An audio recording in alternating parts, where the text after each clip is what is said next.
काँग्रेसकडून शक्ती प्रदर्शन करत हदगाव नगराध्यक्ष आणि इतरांची उमेदवारी दाखल करण्यात आली।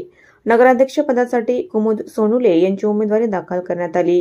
माजी आमदार माधवराव पाटील जवळगावकर यांच्या उपस्थितीत रॅली काढत उमेदवारी अर्ज दाखल करण्यात आला। ज्यावेळी हदगाव नगर परिषदेवर काँग्रेसची सत्ता होती त्यावेळी दिलेल्या आश्वासने पूर्ण करण्यात आली आहेत। यापुढेही काँग्रेस हदगाव शहराचा विकास करेल असे जवळगावकर म्हणाले।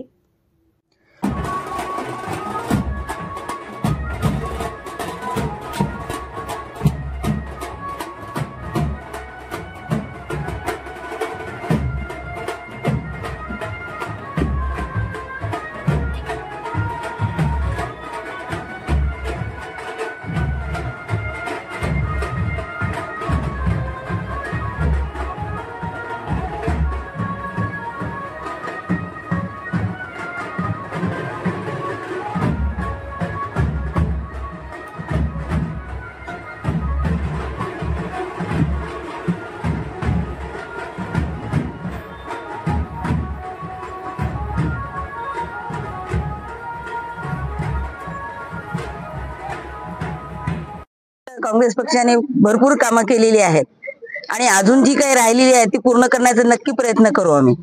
आणि अजून आलेल्या शासनाच्या ज्या काही आहेत योजना त्या घराघरापर्यंत पोहोचवण्याचा प्रयत्न करू आम्ही। मॅडम माधवराव साहेब आमच्या सोबत आहेत त्यामुळे आम्हाला कोणत्याही गोष्टीची काळजी नाहीये।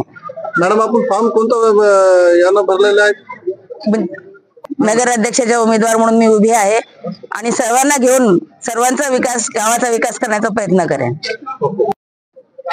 काँग्रेस पक्षाच्या वतीनं नगराध्यक्ष आणि नगरसेवकांचे फॉर्म आज या ठिकाणी सगळ्या जनतेच्या सगळ्या माता बहिणीच्या उपस्थितीमध्ये आज आम्ही दाखल केलेले आहेत। काही दाखल करायचे आहेत आणि आम्ही जे काही मागच्या 2-3 वर्ष मध्ये प्रशासकच होतो।